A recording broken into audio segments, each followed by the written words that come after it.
E treinador do Cruzeiro reclama do calendário do futebol brasileiro. É uma reclamação que já não é de agora, já é de muito tempo, não do Arthur Jorge, mas do geral, né?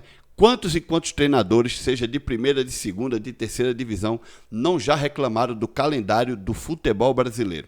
Afinal de contas, uma equipe de ponta, uma equipe grande como o Cruzeiro, em uma temporada, participa de Campeonato Mineiro, Campeonato Brasileiro da Série A, Libertadores da América ou Sul-Americana, às vezes tem um Mundial de Clubes, como foi o que aconteceu com Botafogo, Flamengo, Fluminense e Palmeiras no ano passado, e tem também, às vezes, campeonatos regionais e por aí vai. Geralmente, um time de ponta como o Cruzeiro, ou como o Palmeiras, o Flamengo, tem aí 5, 6 competições por ano, dependendo, claro, do seu calendário. Eu vejo clubes de um pouco menos de expressão, que ganharam menos na sua história, que são os clubes nordestinos. E muitas vezes o calendário do clube nordestino sufoca, porque, por exemplo, tem que jogar campeonato estadual, Copa do Brasil, Série A ou Série B, e às vezes, muitas vezes também uma Sul-Americana e Copa do Nordeste, são 5 competições, isso quando não joga também a Libertadores. O Bahia recentemente tem jogado Libertadores, o Fortaleza também. Então, às vezes, o time nordestino, que é de uma menor expressão, que ganhou menos títulos na sua história do que o Palmeiras, Flamengo e Cruzeiro, por exemplo. Às vezes o calendário fica sufocado. Também, às vezes, aparecem treinadores feito Rogério Ceni, né?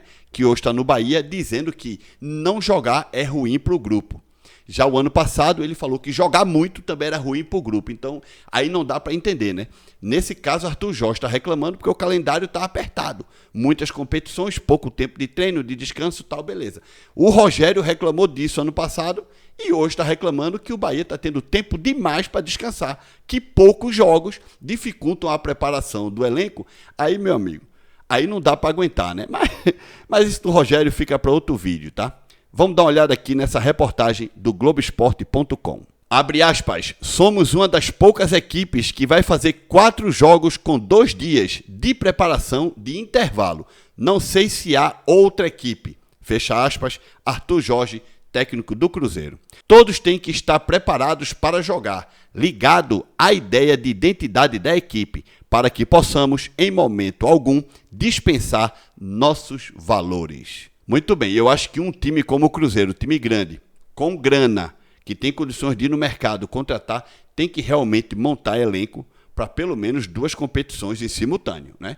Quando a gente fala 2 competições em simultâneo, é no começo do ano, quando começa o campeonato estadual, às vezes tem um regional ali e tal, ou então já começa, como foi esse ano, já estadual e campeonato brasileiro. Porque o campeonato brasileiro esse ano começou no começo do ano, porque tivemos a Copa do Mundo da FIFA, né? Copa do Mundo da FIFA, Estados Unidos, Canadá e México de 2026. Né? Então, o calendário esse ano foi apertado porque os times mineiros jogaram Campeonato Brasileiro e Campeonato Estadual e ainda teve a Copa do Brasil ali na mistura, né? Então sim, esse ano está sendo o calendário mais complicado.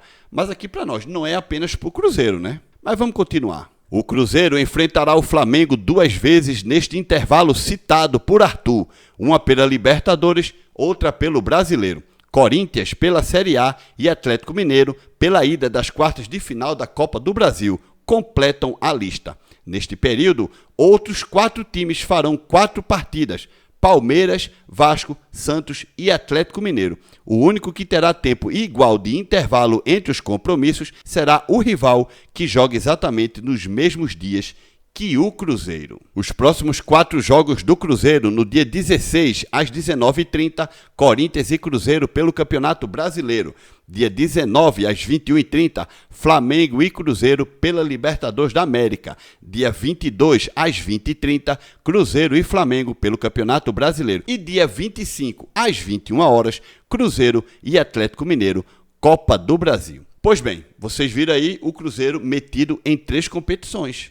E competições que têm totais condições de passar para a próxima fase. Na Copa do Brasil vai ter aí o primeiro jogo desta fase agora contra o arquirrival Atlético Mineiro. Depois tem jogos pelo Campeonato Brasileiro e o jogo da volta nas oitavas de final da Libertadores da América. Conhecendo a filosofia de clube grande como o Cruzeiro quer manter no Campeonato Brasileiro somando pontos, Acredito eu que entre Flamengo e Corinthians, pelo menos o Cruzeiro vai querer vencer o jogo. Se puder vencer e empatar um, ótimo, somar 4 pontos. Se perder os 2, paciência, mas acredito que o Cruzeiro pelo menos deve estar buscando entre 3 a 4 pontos nesses 2 jogos, para manter aí, digamos, se manter lá em cima no Campeonato Brasileiro. No momento que eu gravo esse vídeo, o Cruzeiro está na 5ª colocação. Lembrando que o Cruzeiro, há umas 2 ou 3 semanas atrás, estava lá atrás, na segunda parte da tabela, agora já está em 5º. Contra o Flamengo, vai ser um jogo difícil no Maracanã, Flamengo favorito, mas o Cruzeiro quer passar para a próxima fase. E contra o Cruzeiro é aquele negócio, passar pelo rival e avançar na Copa do Brasil, né? Porém, como o Flamengo é o time que vai jogar mais contra o Cruzeiro nesses 4 jogos, nesses próximos 4 jogos, começando nesse domingo, dia 16, vamos ver também a tabela do Flamengo. O Flamengo vai jogar com o Mirassol no dia 16 de agosto, domingo, às 18h30, pelo Campeonato Brasileiro. Depois enfrenta o Cruzeiro no dia 22 pelo Campeonato Brasileiro também, às 20h30. Porém, antes de jogar com o Cruzeiro no dia 22, como vocês já viram, vai jogar também no dia 19, pela Libertadores da América, né? Também com a equipe do Cruzeiro.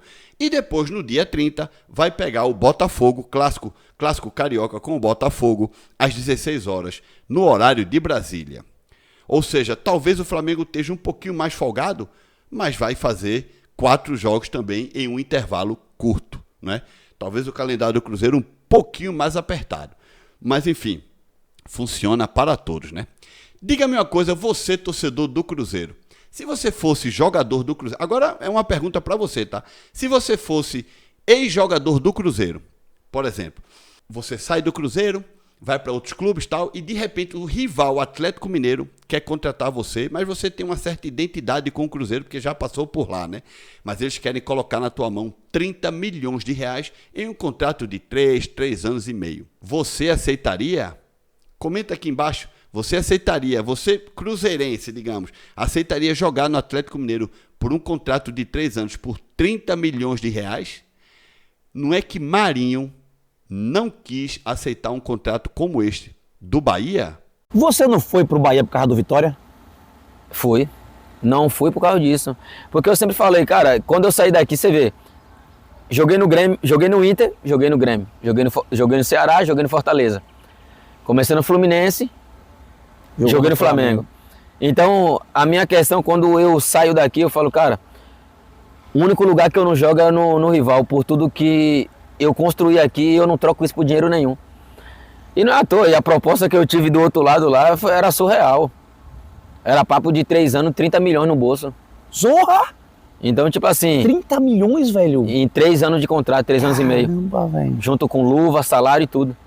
Então, assim, foi uma questão que muito... Cara, quando os caras viram o papel... quando os caras viram o papel do contrato, fala bem assim, cara, não acredito. Porque muita gente achava que eu só tinha falado boca pra fora. Não, acho que o cara que falou assim só pra... Mas quando o cara viu o papel, falou, Zorra, irmão, não acreditei que você... Ele falou, pô, eu como profissional, irmão, eu não sei se eu recusaria não. 30 milhões, velho? E aí eu peguei e falei pra ele, falei assim, irmão, quando eu falo que nunca foi dinheiro, velho, pô, você botar dinheiro no bolso é muito da hora, tá ligado? Mas tipo assim, cara, eu falei, uma coisa que eu não quero apagar é isso, mano. É chegar na cidade e o torcedor Vitória, onde me via, toda hora eu tava de férias, eu tava em casa. Que a minha casa é aqui, né? E toda vez que eu tava em casa, todo mundo falava assim, porra, mano, você vai voltar pro Vitória? Eu falei, um dia eu volto, velho. E sempre fui muito bem recebido. Torcedor do rival, velho, também me vê e falava assim, pô, velho, queria você no meu time e tal, não sei o quê. Mas eu sei que você é torcedor do Vitória. Não tem jeito. Mas eu falei, cara, tipo assim, pô, eu virei torcedor, velho. Eu saí daqui como torcedor, cheguei aqui como jogador, saí daqui como torcedor. E o torcedor não foi, eu sou torcedor enquanto eu jogo, não. Não, eu fui torcedor quando eu jogava e quando eu saí. Então eu falei assim, pô, dinheiro nenhum me compra, velho. Dinheiro nenhum. Pô, os caras ofereceram dinheiro, falaram, não, mas você já saiu do Vitória em 2016, pô. Faz tempo já. Eu falei, pô, mas não muda não isso aí. O amor que eu tenho pela aquela torcida, o amor que eu tenho por esse clube aí não... É algo que era meu, velho. Eu falei assim, não tem que emitir isso. O link do canal do Marcos Guedes, Resenha do Leão, vai estar aqui na descrição deste vídeo, tá? E aí, torcedor do Cruzeiro, se fosse, nesse cenário aí de Vitória e Bahia, se fosse Cruzeiro e Atlético, você jogaria no Atlético? Comente, sem fanatismo, sem clubismo, quero saber a opinião sincera. Ó, eu sou torcedor do Sport. Se eu jogasse no Sport, e eu nasci em Recife, né? Mas se eu jogasse no Sport, de repente eu saio, vou jogar no, sei lá, no Palmeiras, no Cruzeiro, vou jogar no Flamengo, sei lá, e volto anos depois, e o Santa Cruz me oferece 30 milhões, eu ia pro Santa. Deixa like nesse vídeo, se inscreve no canal. Tchau, galera!